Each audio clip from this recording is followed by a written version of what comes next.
नमस्कार दोस्तों। मोदी मोदी मोदी मोदी। अरे रुको यार, बात तो सुन लो। भाई तो कुछ कह ले, कुछ समझा ले, आएगा तो मोदी। अगर नेताओं के अंधभक्त बनोगे तो देश तानाशाही की ओर जाएगा। अगर मोदी तानाशाह है तो हमें तानाशाह चाहिए। ये भारत की जनता डंडे बिना नहीं मानती। लेकिन डंडे तो तुम्हें भी पड़ेंगे अगर किसी मुद्दे पर प्रोटेस्ट किया तो। बोल की लब आज़ाद है तेरे, बोल ज़ुबान अब तक है तेरी। आदाब साथियों, मैं आमिर खान आज़ाद। साथियों, ये वीडियो आने के बाद सवाल तो बहुत लाजमी हो चुका है।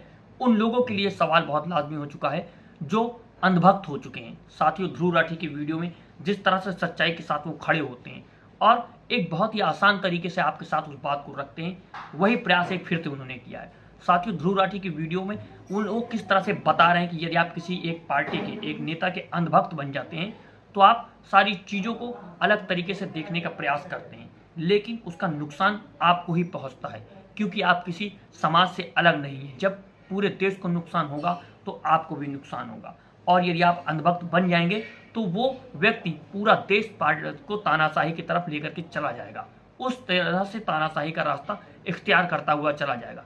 साथियों, ध्रुव राठी का आप वीडियो देखिए, फिर इस पर हम बात करते हैं। अगर नेताओं के अंधभक्त बनोगे तो देश तानाशाही की ओर जाएगा। अगर मोदी तानाशाह है तो हमें तानाशाह चाहिए। ये भारत की जनता डंडे बिना नहीं मानती। लेकिन डंडे तो तुम्हें भी पड़ेंगे अगर किसी मुद्दे पर प्रोटेस्ट किया तो। क्या बात कर रहे हैं, हम मोदी जी के खिलाफ प्रोटेस्ट करेंगे? अरे कट्टर मोदी भक्त हैं हम। देखो, तुम प्रोटेस्ट करो ना करो, सच्चाई देखो या ना देखो, लेकिन अगर सरकार सही काम नहीं करेगी तो भुगतना आपको भी पड़ेगा। कबूतर के आंख बंद कर लेने से बिल्ली चली नहीं जाती। अगर सरकार इलेक्टोरल बॉन्ड से चंदा लेकर खराब कफ सिरप की दवाइयां पास करती है, जो कि मैंने फार्मा स्कैम वाले वीडियो में बताया था, तो क्या आपके परिवार के बच्चे उस खराब दवाई को लेने से खतरे में नहीं आएंगे? अगर फूड डिपार्टमेंट खराब खाने को पास करता है तो क्या आपके माँ बाप की सेहत खतरे में नहीं आएगी? अगर कानून व्यवस्था की धज्जियां उड़ाई जाती हैं तो क्या आपके घर की औरतें असुरक्षित नहीं होंगी? पूना की घटना ही देख लो, जहां एक अमीरजादे ने नशे में कार चलाते हुए 2 लोगों को मार दिया और उसे कोर्ट ने कहा कि 300 शब्द कैसे लिखो। या फिर मुंबई में जो होर्डिंग गिरी, क्या आपको पता है कि उसके डायमेंशंस गैर कानूनी थे? इन सब में जो लोग मरे या घायल हुए, क्या उनमें से कोई मोदी का अंधभक्त नहीं हो सकता? बिल्कुल हो सकता है। ऐसी क्या नेताओं की भक्ति कि अपने परिवार को ही भूल जाओ? सोचो जरा। साथियों, आपने वीडियो देखा कि ध्रुव राठी ने समय समय पर किस तरह से पूरी चीज़ों को आसानी से समझाने का प्रयास किया है। वो साफ कहते हैं कि यदि आप अंधभक्त बन जाएंगे तो मुल्क तानाशाही की तरफ जाएगा, और यदि आप अंधभक्त बनते तो वो जो कुछ भी करेगा आप उसको सही ठहराने की कोशिश करेंगे। आप उनके हर गलत काम को सही ठहराने की कोशिश करेंगे, और आपको अभी महसूस होगा कि आपका तो कुछ नहीं होगा क्योंकि आप तो उनके समर्थक हैं, आप उनका विरोध ही नहीं करेंगे। लेकिन एक बात को आप याद कर लीजिए कि जब आप अपने हक के लिए खड़े भी होंगे तो आपको भी कुचल दिया जाएगा, आपकी भी बात नहीं सुनी जाएगी।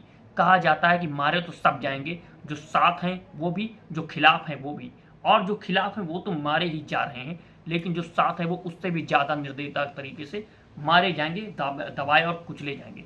साथियों, इस बात को आप समझिए कि जब आप किसी पार्टी का समर्थन करते हैं अंधभक्ति की तरह से, जब वो सत्ता में बनी रहती है तो वो गलत निर्णय लेती है। गलत निर्णय लेने से क्या होता है? जब वो गलत तरीके से टैक्स लगाएगी तो उसका भार आप पर आएगा।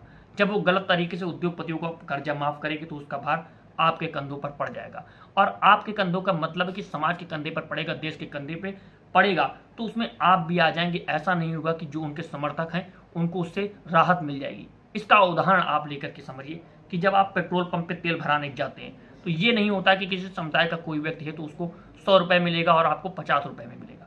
जब आप डीजल भरवाने जाते हैं तब भी आपके साथ यही होता है। जब रसोई घर का चूल्हा आप भरवाते हैं तब भी आपके साथ यही होता है। ये नहीं होगा कि किसी समुदाय को महंगा और आपको सस्ता मिलेगा। क्यों? क्योंकि आप अंधभक्त हैं या उस व्यक्ति के, उस पार्टी के समर्थक हैं जो सत्ता में है। इस बात को आप एकदम स्पष्ट कर लीजिए साथियों, क्योंकि जब शिक्षा गलत तरीके से लागू की जाएगी, गलत तरीके से शिक्षा दी जाएगी तो उसमें आपके बच्चों का भी नुकसान होगा और आपको भी नुकसान होगा। जब गलत रणनीतियों की तरह रोजगारों को समाप्त करने की कोशिश की जाएगी तो बेरोजगार आप भी होंगे, सिर्फ एक समुदाय नहीं होगा। जब गलत तरीके से देश को पीछे धकेलने की कोशिश की जाएगी तो पूरा देश पीछे होगा, सिर्फ एक समुदाय नहीं होगा। इस बात को आप समझिए साथियों। साथियों, ये बात एकदम स्पष्ट है। इसको 1 नहीं, 2 नहीं, 10 नहीं, 50 एग्जाम्पल देकर के समझाया जा सकता है। एक छोटा सा प्रयास और करते हैं कि सवाल उठाना बहुत लाजमी है। यदि लोकतंत्र में सवाल नहीं उठाएंगे तो लोकतंत्र समाप्त हो जाएगा।